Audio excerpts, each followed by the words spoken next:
Marco 800, presidente della fondazione Più di un Sogno Onlus e della cooperativa sociale Vale un Sogno Onlus. È un imprenditore sociale che nel 2007 ha fondato con la moglie Luisa Spignella e altre 5 famiglie questa fondazione Più di un Sogno Onlus, che si dedica alla creazione di un progetto di vita personalizzato per le persone che hanno disabilità intellettive e sindrome di Down. Dal 2010 c'è anche una cooperativa che si chiama Vale un Sogno, sempre una Onlus, che gestisce il marchio sociale Valemur, che ha proprio l'obiettivo di dare sostenibilità economica ai progetti della fondazione. Come si fa a creare un punto di equilibrio fra iniziative solidali e regole di mercato? Potrei rispondere come Carlo Veronesi, non lo so, ma siccome mi hanno chiamato può darsi che qualcosa devo dire. Intanto mi hanno chiamato a parlare di un progetto nuovo che si chiama Colore del Lavoro e forse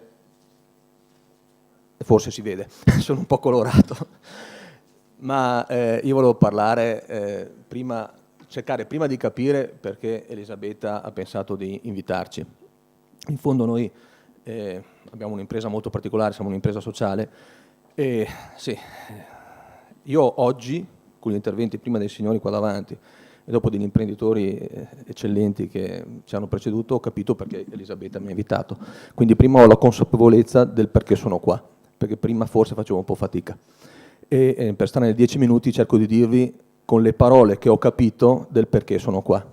Prima cosa noi ci occupiamo di benessere e il benessere sono di persone disabili intellettive, quindi pensate a un escluso sociale perché così è, come facciamo a che sia incluso sociale e quindi dobbiamo porci dei problemi e quindi la prima cosa è essere consapevoli dei bisogni. Il bisogno nostro dei nostri ragazzi, come tutte le persone di questo mondo, è quello di, ad esempio, avere un lavoro. Se tu non hai un lavoro, il lavoro nobilita l'uomo, ci hanno insegnato, non puoi avere un'inclusione, perché intanto non puoi avere la monetina per poter vivere da solo e quindi non puoi avere l'aspirazione di vivere fuori dalla tua famiglia. Noi abbiamo l'ambizione, essendo genitori di ragazzi disabili, di dire prima cosa deve essere un incluso sociale. Per essere un incluso sociale deve essere un incluso lavorativo. Ponendoci questo problema abbiamo cercato di sfruttare quello che il territorio ci offriva, quindi innovazione. Noi stiamo facendo un'innovazione di processo, perché gli imprenditori hanno un obbligo di legge, non l'abbiamo fatta noi la legge, l'ha fatto lo Stato italiano e secondo noi è una legge molto buona, la 6899. Il problema è applicarla. Se tu non aiuti l'imprenditore ad applicare la legge 6899 farà di tutto, perché negli Stati Uniti non succederebbe, ma qua in Italia succede, di sviare il problema, quindi faccio a meno di sostenere questo obbligo. Quindi noi abbiamo pensato di fare un servizio alle imprese, quindi noi andiamo dall'imprenditore e gli spieghiamo, noi genitori vogliamo aiutarti per soddisfare un nostro bisogno, non il tuo bisogno, a superare un obbligo di legge, cercando di far diventare questo obbligo di legge un vantaggio per la tua azienda.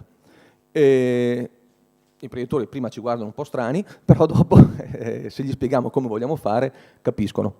E quindi noi cosa abbiamo pensato di fare? Noi studiamo il territorio aziendale, individuiamo il ruolo che il ragazzo potrebbe avere all'interno dell'impresa, che l'imprenditore non può sapere perché non conosce il disabile intellettivo, e quindi una volta che abbiamo individuato esattamente il ruolo, riproduciamo nella nostra cooperativa il ruolo che il ragazzo dovrà andare a fare, gli insegniamo il mestiere, cosa strana che dovrebbero fare anche i nostri ragazzi normodotati.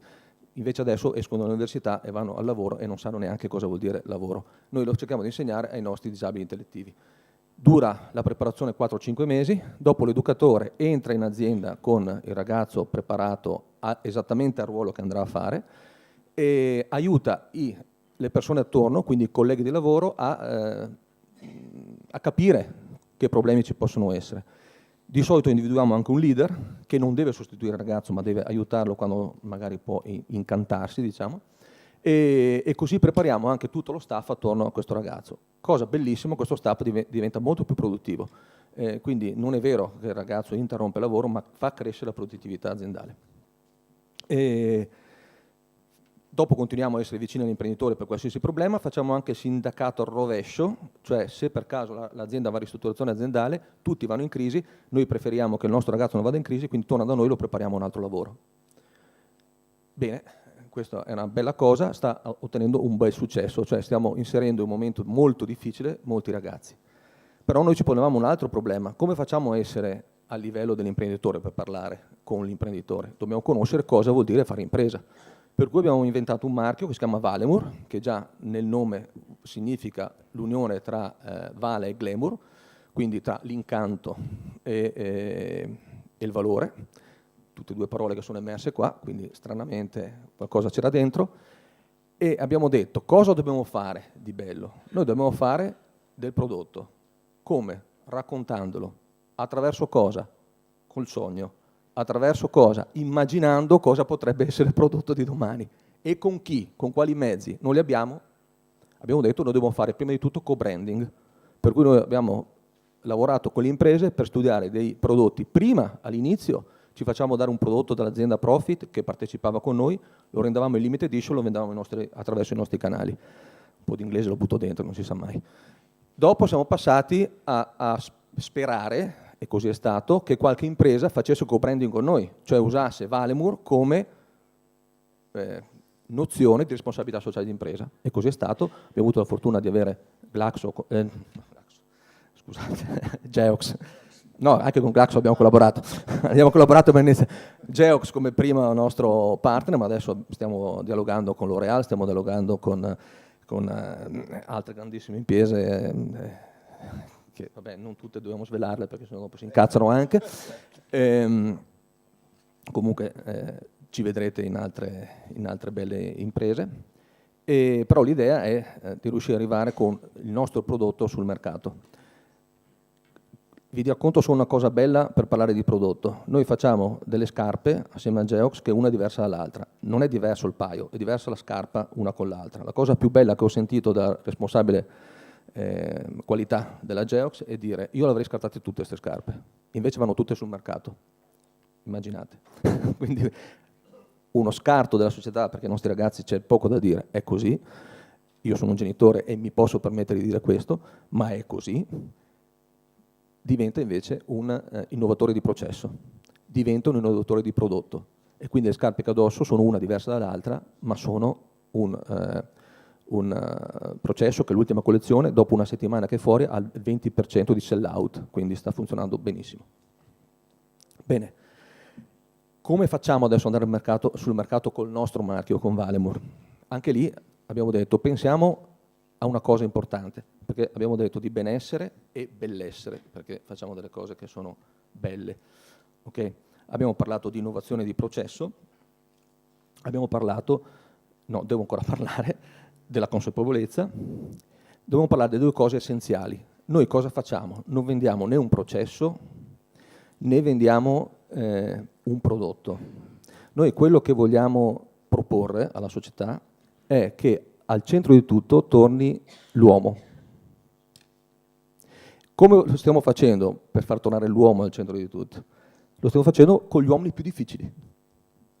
Ok, quindi quello che noi stiamo vendendo è l'uomo. Quindi Valemur significa l'uomo al centro. Quindi se noi faremo prodotti, e lo possiamo fare in tutti i settori merceologici, coinvolgendo l'uomo al centro e un uomo difficile al centro, noi saremo l'unica azienda, credo, al mondo che possiamo andare in tutti i settori merceologici. Perché noi potremo diventare partner di qualsiasi azienda.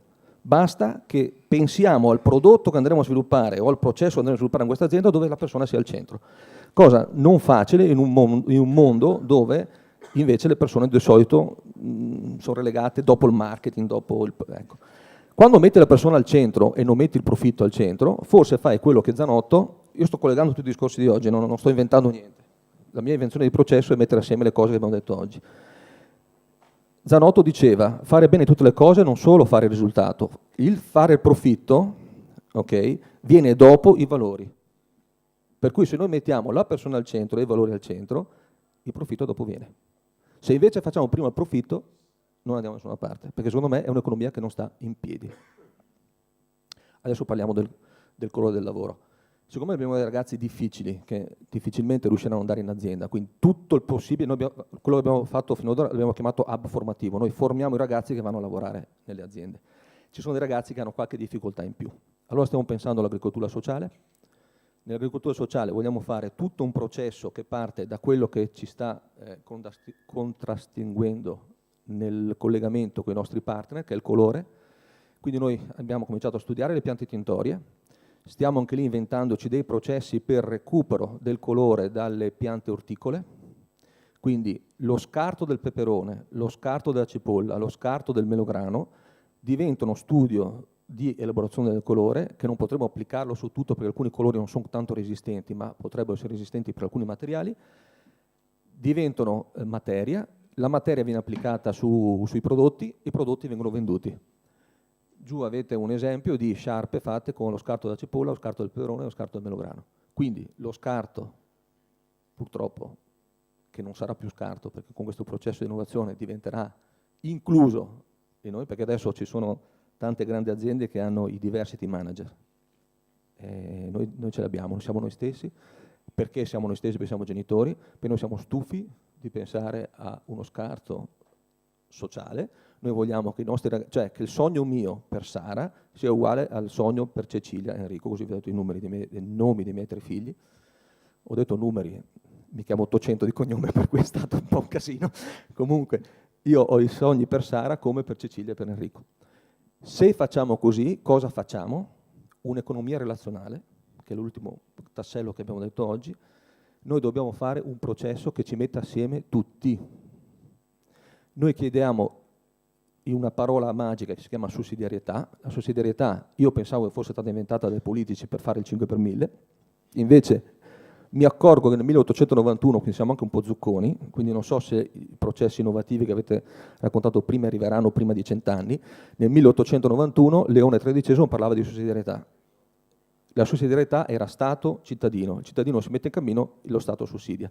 Noi stiamo pensando a una sussidiarietà a 3 gambe, perché pensiamo che 3 zampe reggono meglio di 2. Se noi proviamo a sederci una sedia a 2 gambe, non ci sediamo. Una sedia a 3 gambe, sì. E queste 3 gambe sono noi genitori che ci mettiamo in cammino e investiamo sui nostri figli, perché la sussidiarietà e quindi l'investimento su figli disabili è il contrario di assistenzialismo. L'assistenzialismo nella regione Veneto, un ragazzo inserito in un CEOD, quindi non incluso socialmente ma escluso socialmente, costa 27.000 euro l'anno. In un nostro processo di progetto di vita a noi costa 3.000 euro l'anno allo Stato, no, costa 12.000 euro complessivi, se chiediamo il 33% allo Stato costerà 3.000 euro, quindi 9 volte meno. Quindi noi investiamo come genitori, chiediamo alla società civile di credere in noi e quindi di abbinarsi a noi in qualche maniera, lo inventeremo assieme perché noi possiamo fare tutti i settori meteorologici.